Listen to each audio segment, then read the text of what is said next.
धर्म सूत्रों और स्मृति ग्रंथों में गर्भाधान संस्कार का और भी विस्तृत निर्देश उपलब्ध होता है। इन ग्रंथों में गर्भाधान के समय की उपयुक्तता और विधि पर सूक्ष्मता पूर्वक विचार किया जाता है। मनुस्मृतिकार पत्नी के ऋतुकाल की प्रथम 4 रात्रि, 11वीं तथा 13वीं रात्रि का निषेध कर शेष 10 रात्रियों को इस संस्कार के लिए प्रशस्त बतलाता है। इसके अतिरिक्त अष्टमी, चतुर्दशी, अमावस्या, पूर्णिमा एवं संपूर्ण पर्व की रात्रियां भी इस कार्य के लिए निषिद्ध मानी गई है। महर्षि याज्ञवल्क्य शास्त्रविद रात्रियों में भी मघा और मूल नक्षत्र के समय गर्भाधान का निषेध करते हैं। गर्भाधान के लिए सायंकाल निषिद्ध माना गया है। मासिक धर्म की समाप्ति के बाद महिला को इत्र में स्नान कर, सुंदर कपड़े और आभूषण पहनकर और मंगलाचरण व शास्त्रिक वचन के बाद कुल, वैद्य, गुरु और पति के दर्शन करने चाहिए। इस संबंध में भगवान धन्वंतरी कहते हैं कि मासिक धर्म के बाद स्त्री जिस पुरुष का दर्शन लेगी वैसे ही वह एक बच्चे को जन्म देगी। शास्त्रों में गर्भाधान संस्कार के लिए कुछ विशेष नियम बताए गए हैं। गर्भाधान के लिए स्त्री के ऋतुकाल यानी मासिक धर्म के बाद का समय को सबसे उत्तम माना गया है। शास्त्रों के अनुसार गर्भाधान के लिए रात्रि का तीसरा प्रहर यानी रात 12 बजे से 3 बजे तक सबसे शुभ होता है। दिन के समय संध्या या ब्रह्म मुहूर्त में यह संस्कार नहीं करना चाहिए। गर्भाधान संस्कार ऋतुकाल में जो वर्जित तिथियां है उन्हें छोड़कर जो तिथियां बताई गई है उन तिथियों में ही करना चाहिए। जब पति और पत्नी दोनों संतान उत्पत्ति के योग्य हो तथा पूर्णतया स्वस्थ हो तभी यह संस्कार करना चाहिए। मासिक धर्म के 5 दिन बाद और 16 दिनों के भीतर यह संस्कार किया जाना चाहिए। चतुर्थी, अष्टमी, पूर्णिमा, अमावस्या और त्योहारों के दिन गर्भाधान वर्जित है। गर्भाधान के समय माता पिता को चिंता, भय, क्रोध आदि मानसिक विकारों से बचना चाहिए। स्त्री और पुरुष को सात्विक आहार ग्रहण करना चाहिए। रोजो दर्शन से 5वीं, 6ठी, 7वीं, 8वीं, 9वीं, 10वीं, 12वीं, 14वीं, 15वीं और 16वीं रात्रि में गर्भाधान संस्कार कर सकते हैं। ऋतु स्नान के बाद स्त्री को अपने आदर्श के रूप का दर्शन करना चाहिए। इसका मतलब यह है कि स्त्री जैसी संतान की कामना करती है ऋतु स्नान के बाद उसके चित्र आदि का दर्शन करना चाहिए। मलिन अवस्था,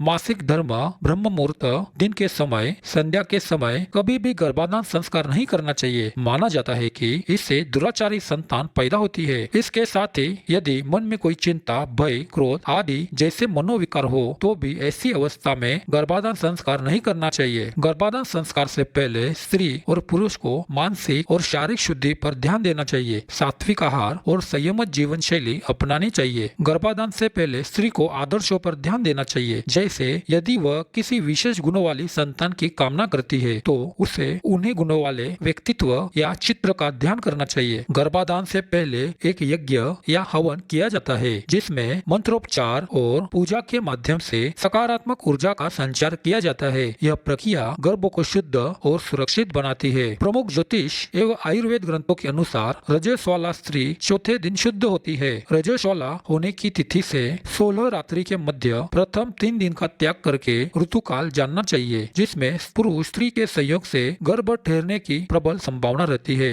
रजस्वाला होने की तिथि से 4, 6, 8, 10, 12, 14, 16वीं रात्रि अर्थात युग्म रात्रि को सहवास करने पर पुत्र तथा 5वीं, 7वीं, 9वीं आदि विषम रात्रियों में सहवास करने पर कन्या संतति के गर्भ में आने की संभावना रहती है। याज्ञवल्क्य के अनुसार स्त्रियों का ऋतुकाल 16 रात्रियों का होता है जिसके मध्य युग्म रात्रियों को वर्जित करके इस संस्कार को करने से पुत्र प्राप्ति होती है। वशिष्ठ के अनुसार उपरोक्त युग्म रात्रियों में पुरुष नक्षत्रों यानी पुष्य, हस्त, पुनर्वसु, अभिजीत, अनुराधा, पूर्वा फाल्गुनी, पूर्वाषाढ़, पूर्वा भाद्रपद और अश्विनी में गर्भाधान पुत्र कारक होता है। कन्या के लिए विषम रात्रियों में स्त्री कारक नक्षत्रों में गर्भाधान करना चाहिए। ज्योतिष तत्व के अनुसार नंदा और भद्रा तिथियां पुत्र प्राप्ति के लिए और पूर्णा व जया तिथियां कन्या प्राप्ति के लिए प्रशस्त होती है। अतः इस तथ्य को भी ध्यान में रखने पर मनोअनुकूल संतान प्राप्त हो सकती है। बौधायन के अनुसार पुरुषों और महिलाओं को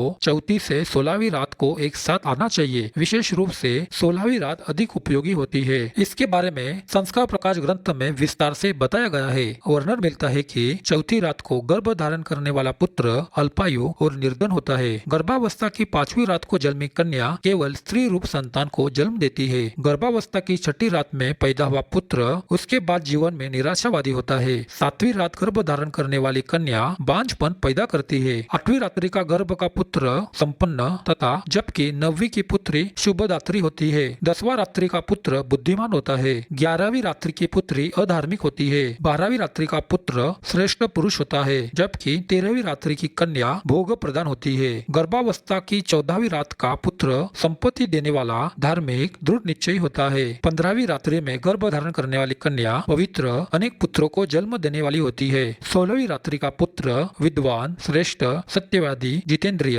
तथा समस्त प्राणियों को शरण देने वाला होता है।